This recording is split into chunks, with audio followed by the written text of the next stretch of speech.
وَلَقَدْ يَسَّرْنَا الْقُرْآنَ لِلذِّكْرِ فَهَلْ مِن مُّدَّكِرٍ۔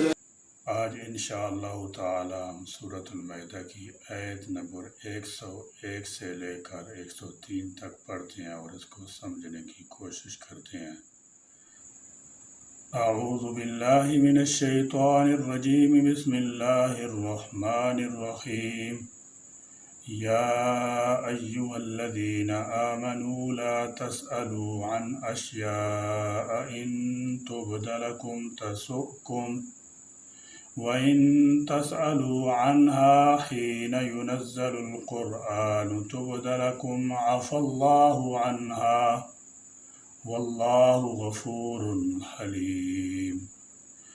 یا ایہا الذین، اے لوگو جو آمنو ایمان لائے ہو، لا تسألوا نہ تم سوال کرو، عن اشیاء ایسی باتوں کی نسبت، ان تبد لکم تمہارے لیے اگر ظاہر کر دی جائیں، تسؤکم تو ناگوار گزریں تمہیں۔ اس آیت کریمہ میں تنبیہ کی گئی ہے کہ بعض باتیں ایسی ہوتی ہیں کہ ان کی تحقیق اور کریدنا مناسب نہیں ہوتا، کیونکہ اگر اس کا سچا جواب سامنے آ جائے تو اس سے ناگواریاں پیدا ہوں گی اور فتنے جاگیں گے۔ اور چونکہ اس وقت قرآن مجید نازل ہو رہا تھا، اس لیے اس کا پورا امکان تھا کہ ایسے سوالات کے جواب اللہ تعالیٰ جل شانہ کی طرف سے واضح کر دیے جائیں۔ اس لیے مسلمانوں کو لایعنی قسم کے سوالات سے منع کیا گیا ہے۔ البتہ اگر کوئی شخص شرعی مسائل یا دنیوی ضرورت کے بارے میں سوال کرے تو اس کی ممانعت نہیں۔ یہ بات بھی قابل توجہ ہے کہ اللہ تعالیٰ جل شانہ نے صحابی رسول کے اس عمل پر تنبیہ فرمائی، لیکن یہ بھی ارشاد فرما دیا کہ اللہ تعالیٰ جل شانہ نے معاف کر دیا۔ صحابہ کی یہی شان ہے کہ اگرچہ وہ معصوم نہیں ہیں، لیکن ان سے جو کوتاہی ہوتی ہے ان کی حسنات اور نیکیوں کی وجہ سے اللہ تعالیٰ اسے معاف فرما دیتے ہیں۔ اس لیے امت کو حق نہیں ہے کہ ان کے بارے میں زبان کھولے اور ان کی لفظوں کو موضوع بحث بنائے۔ وَإِن اور اگر تسألوا تم پوچھو گے، عنہا ان کے متعلق، حین جب کہ ينزل القرآن نازل کیا جا رہا ہے قرآن، تبد لکم تو ظاہر کر دی جائیں گی تمہارے لیے، عفا اللہ درگزر کیا اللہ نے، عنہا ان سے، واللہ اور اللہ، غفور بہت بخشنے والا، حلیم نہایت بردبار ہے۔ یہ ممانعت نزول قرآن کے وقت تھی۔ خود نبی کریم صلی اللہ علیہ وسلم نے بھی صحابہ رضی اللہ عنہم کو زیادہ سوالات کرنے سے منع فرمایا کرتے تھے، یعنی ایسے سوال رسول اللہ صلی اللہ تعالی علیہ وسلم سے نہ کیا کرو جن میں نہ تمہارا کوئی دینی فائدہ ہو اور نہ دنیوی، کیونکہ خواہ مخواہ سوال پوچھنے سے انسان کو نقصان ہی ہوتا ہے یا اس پر کوئی پابندی عائد ہو جاتی ہے۔ ایک حدیث میں آپ صلی اللہ تعالی علیہ وسلم نے فرمایا، مسلمانوں میں وہ سب سے بڑا مجرم ہے جس کے سوال کرنے کی وجہ سے کوئی چیز حرام کر دی گئی، درآں حالانکہ اس سے قبل وہ حلال تھی۔ ارشاد ہوتا ہے، یا ایہا الذین آمنوا، اے ایمان والو، لا تسألوا عن اشیاء ان تبد لکم تسؤکم، ایسی چیزوں کے بارے میں نہ پوچھو کہ اگر وہ تمہارے لیے ظاہر کر دی جائیں تو تمہیں بری لگیں۔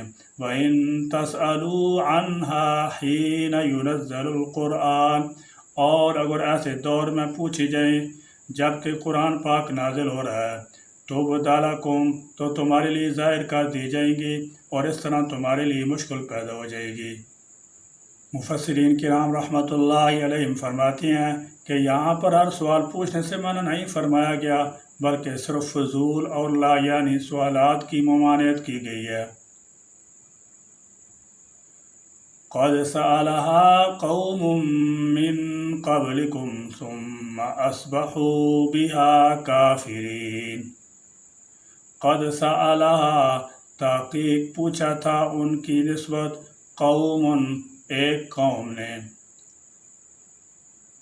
جس طرح فضول سوالات سے منع کیا گیا ہے اسی طرح کثرت سوال سے بھی منع کیا گیا ہے۔ ذرا ذرا سی بات پر بال کی کھال اتارنا، باریکیاں نکالنا اور دریافت کرنا، عام فہم مسائل کی جزیات کے متعلق پوچھنا کبھی سود مند نہیں ہوتا۔ اس قسم کے سوال کرنے والے اکثر بے عمل لوگ ہوتے ہیں۔ وہ مسائل تو بہت زیادہ پوچھتے ہیں، دریافت کرتے ہیں، مگر عمل کسی پر نہیں کرتے۔ اس کا نتیجہ یہ ہوتا ہے کہ سیدھے سادے معاملہ میں بھی پابندیاں لگ جاتی ہیں اور پھر ان سے عہدہ برا ہونا مشکل ہو جاتا ہے۔ اس کی مثال بنی اسرائیل کی گائے والا واقعہ ہے۔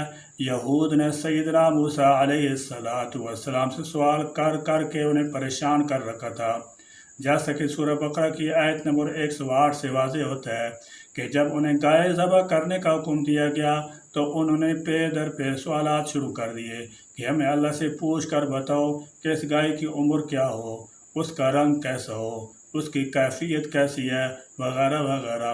حالانکہ اگر وہ کوئی بھی سوال نہ کرتے تو کوئی سی گائے ذبح کرنے میں آزاد تھے، مگر پے در پے سوال کرنے سے اپنے آپ پر پابندی ہی بڑھاتے گئے اور یہی زیادہ سوال کرنے کا نقصان ہوتا ہے۔ شریعت اگر ایک حکم اجمالاً بیان کرے تو اس کے اجمال سے فائدہ اٹھانے میں بھی مسلمانوں کے لیے آسانی ہے۔ من قبلکم، تم سے پہلے، یعنی پچھلی قوموں میں بھی بعض لوگوں نے لا یعنی مطالبات کیے اور جب ان کے سوال کو پورا کر دیا گیا تو ماننے سے انکار کر بیٹھے، یہاں تک کہ ان پر اللہ تعالیٰ جل شانہ کا عذاب آ گیا۔ جیسے حضرت صالح علیہ السلام کی قوم نے پہاڑ سے اونٹیں نکلنے کا مطالبہ کیا اور اللہ تعالیٰ جل شانہ نے اپنے نبی کی التجا پر اس مطالبہ کو پورا فرما دیا، مگر پھر بھی وہ ایمان نہ لائے، یہاں تک کہ سب عذاب میں مبتلا کیے گئے اور پوری قوم صفحہ ہستی سے مٹا دی گئی۔ اگرچہ صحابہ کرام رضی اللہ تعالی عنہم کے سوال کی نوعیت الگ تھی اور ان قوموں کے سوال کی نوعیت الگ، لیکن چونکہ دونوں ہی لا یعنی اور بے مقصد سوالات تھے اس لیے دونوں کا یہاں ذکر فرما دیا گیا۔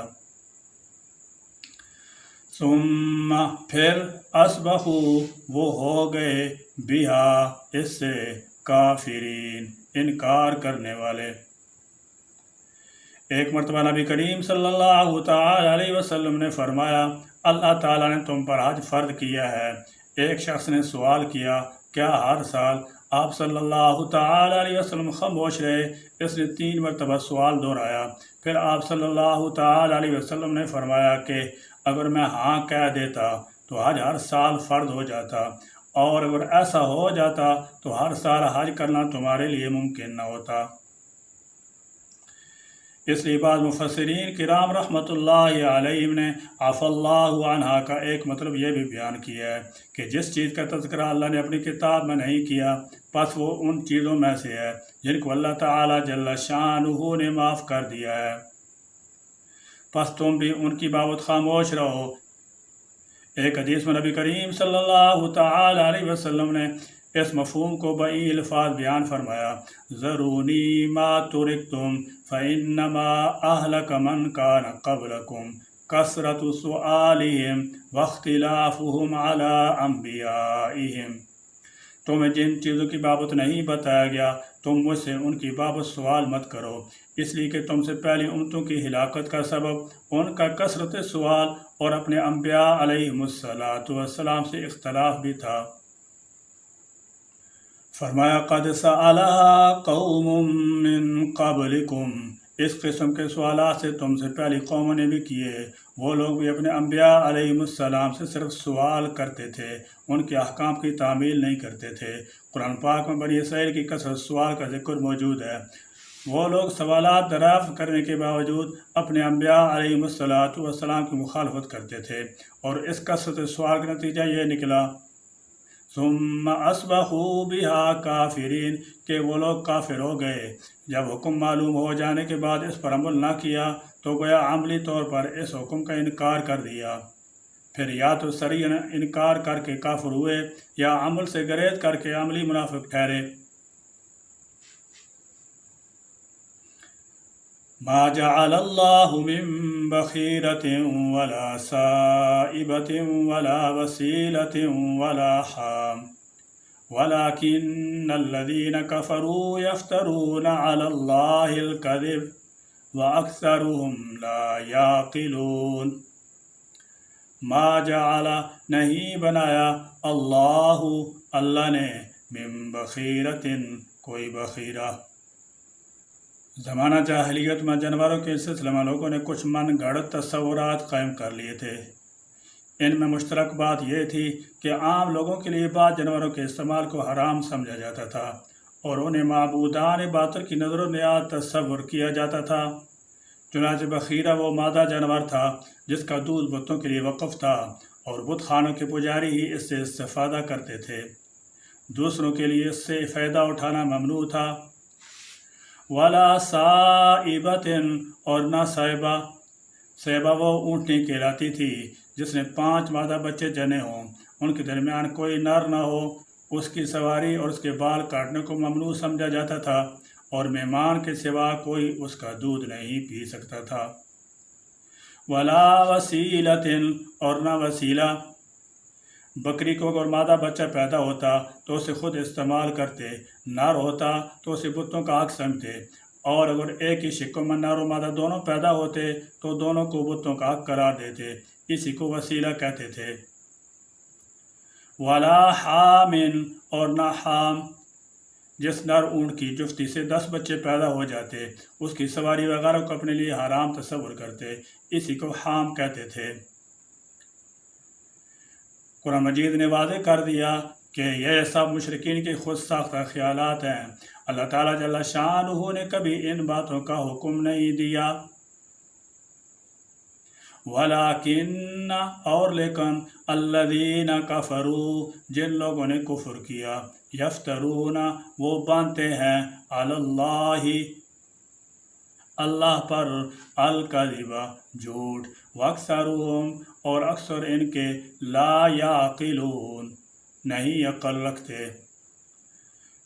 اس آیت میں فرمایا گیا کہ اللہ تعالیٰ جل شانہ نے ان جانوروں کو اس طرح مشروع نہیں کیا ہے کیونکہ اس نے تو نظر و نیاز صرف اپنے لیے خاص کر رکھی ہے۔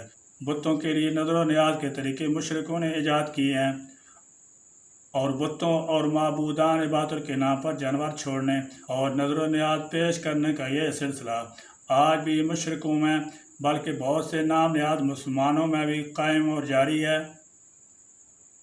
اعاذنا اللہ من، بہرحال مشرکین نے جاہلیت کے زمانہ میں اس قسم کی رسومات جاری کر کے بعض جانوروں کو اپنے اوپر حرام کر رکھا تھا۔ اللہ تعالیٰ جل شانہ نے فرمایا کہ ہم نے تو ایسا کوئی حکم نہیں دیا، یہ ان کی اپنی اختراع ہے، اور پھر بتوں کے نام پر جانوروں کو وقف کر دینا تو ویسے ہی شرک ہے جس کے ذمہ دار یہ لوگ خود ہیں۔ اللہ تعالیٰ جل شانہ نے ایسی تمام رسومات کا رد فرما دیا ہے۔